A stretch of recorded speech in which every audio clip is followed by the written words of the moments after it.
네, 차트를 통해 증시를 전망해보는 차트로 보는 증시 시간입니다. 자, 앞서 리포트를 통해서 이런 IT 대표주들에 대해서 정리를 해봤는데 반도체주에 대한 관심이 지금 높은 만큼 더 자세한 내용 증권부 지수희 기자와 살펴보도록 하겠습니다. 예, 지 기자, 앞서 리포트 보면은 지난달부터 이제 IT 대표주들의 외국인 자금이 많이 들어왔다. 좀 이런 내용을 좀 전해드렸는데 반도체들 주가 얼마나 올랐습니까? 제가 차트로 좀 준비를 했는데요. 월별 삼성전자의 주가 변동 차트입니다. 어. 지난 7월부터 하반기 기준으로는 4달 연속 하락을 했습니다. 예. 10월에는 장중에 68,300원까지 떨어지기도 했는데요. 하지만 외국인 수급이 들어오면서 11월부터는 좀 상승하기 시작했고요. 예. 어제 기준으로는 77,800원으로 4달 동안의 하락세를 조금 회복하는 모습이었습니다. 오늘의 경우에는 어제 나스닥 시장 약세의 영향으로 장 초반에는 좀 하락으로 시작을 했지만 오늘 상승 전환하면서 78,000원에 마감을 했습니다. SK 하이닉스의 주가 차트도 비슷한 모습을 보이고 있습니다. 역시 하반기부터 4달 연속 하락을 했고요. 예. 외국인 수급이 들어온 11월부터 상승하기 시작했는데요. SK 하이닉스의 경우에는 삼성전자보다 좀 상승폭이 높습니다. 예. 지난 7월에 종가를 좀 뛰어넘어서 어제는 12만 4천 원까지 상승을 했습니다.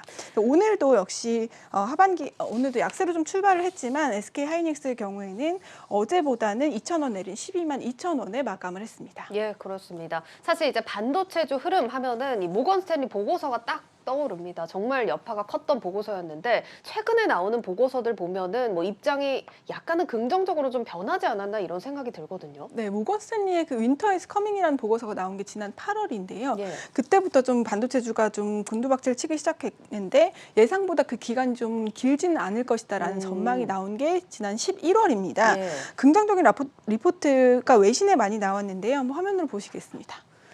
시티증권은 PC 제조업체의 경우에 이렇게 디램 메모리 수요가 다소 증가하고 있다. 그리고 디램 시장의 가격 조정이 마무리 단계에 있다라고 전망을 하고 있고요. 예. 또 서버 시장에서도 최근 페이스북이나 구글 같은 클라우드 기업의 지출이 증가하고 있다라고 설명을 하고 있습니다. 또 글로벌 투자 자문사 에버코어도 공급망 부족 해결 상황에 따라서 마이크론의 실적도 내년 상반기 이후 회복될 것이라는 전망을 내놓고 있습니다. 미국의 마이크론 주가도 역시 비슷하게 움직였는데요. 7월 이후에 계속해서 떨어지는 모습입니다. 예. 하지만 11월 이후부터 좀 좋은 전망이 발표가 되면서 11월에는 84달러까지 상승을 했고요. 이번 달에는 마이크론의 경우에는 좀 상승폭을 반납하는 모습을 보이고 있습니다. 우리 시장도 아무래도 마이크론의 주가 영향 좀 받지 않았을까 싶은데 그래도 우리 반도체주들 흐름을 보자면 이달에도 뭐 조금의 등락은 있었지만 우리 반도체주들은 상승세입니다. 국내에서 좀 반도체주들 어떻게 보고 있습니까? 네, 아무래도 이 11월에 상승폭이 미국 시장이 더 컸기 때문에 예. 우리 반도체가 좀 더 상승 여력이 있다라고 분석을 하고 있고요. 증권사들도 업황 개선 전망은 계속 쏟아내고 있는데요. KB증권이 오늘 내놓은 리포트입니다. 반도체 수요 공급을 상회하다라는 제목의 리포트입니다. 내년에 메모리와 비메모리 반도체 부문의 고객사 수요가 우려와는 달리 올해 대비 큰 폭의 증가가 예상된다라고 밝히고 있습니다. 일단 디램의 경우에는 북미 4대 데이터 센터에서 20%가량 수요 증가가 예상되고요. 예. 파운드리의 경우에도 25%가량 상향될 것으로 설명하고 있습니다. 궁금한 게 사실 반도체 업황이 좋지 않을 거다. 여태까지 좀 이런 얘기가 나왔던 게 공급은 많고 수요는 적은 이런 현상 때문에 좀 이런 분석들이 나왔는데 그렇다면 이런 현상에서 조금 변화가 있다는 얘기인가요? 네, 그럴 거라고 예상을 했었는데요. 예. 앞서 말씀드린 4대 데이터 센터, 아마존이나 뭐 메타, 마이크로소프트 같은 데이터 센터 업체들이 반도체 주문이 사실 12월에 좀 줄어들 것이라고 예상을 했는데 예. 현재 상황을 보면 예상과 달리 꾸준히 주문량을 늘리고 있는 것으로 파악되고 있습니다. 또 디램 재고가 전분기 대비 30% 감소를 했고요.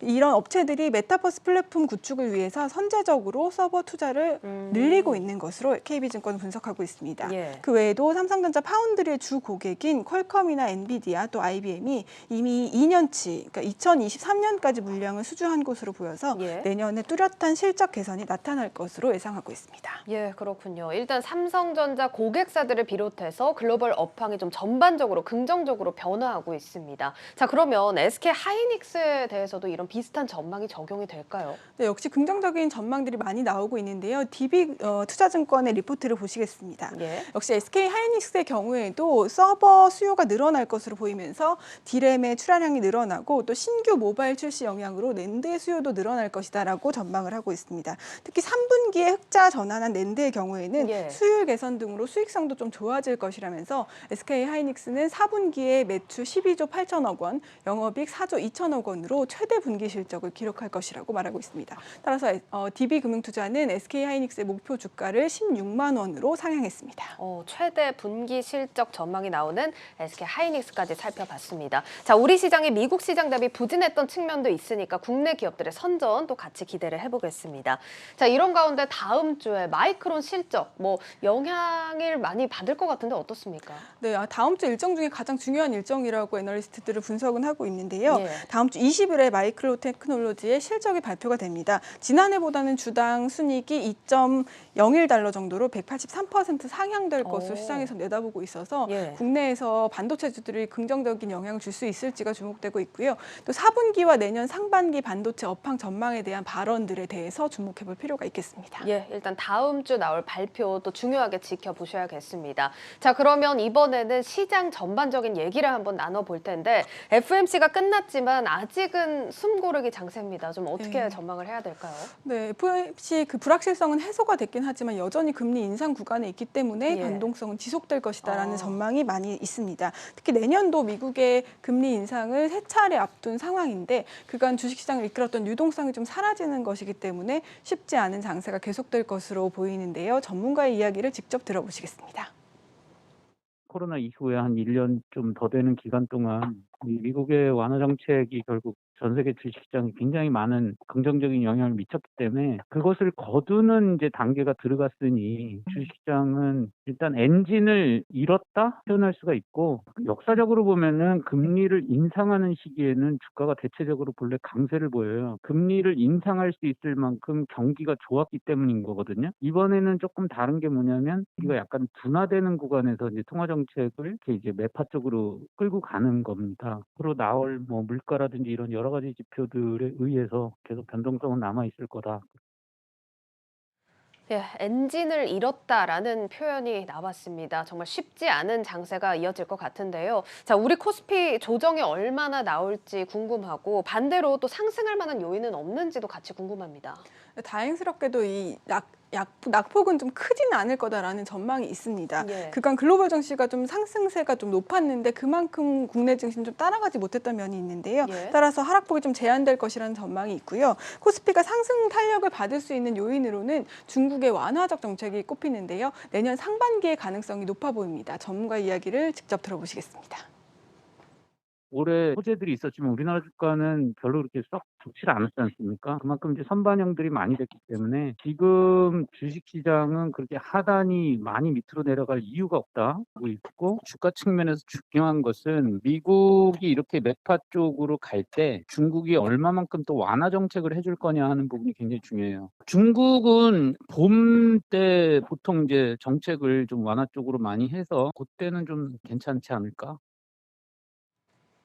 네, 금리 인상 구간을 맞이한 글로벌 시장 쉽지 않은 장세가 되겠지만 하락폭은 제한적이고 이 중국의 완화적 정책이 힘을 불어넣어 줄 수 있다. 이런 긍정적인 전망까지 들어봤습니다. 지금까지 증권부 지수희 기자와 함께했습니다. 잘 들었습니다.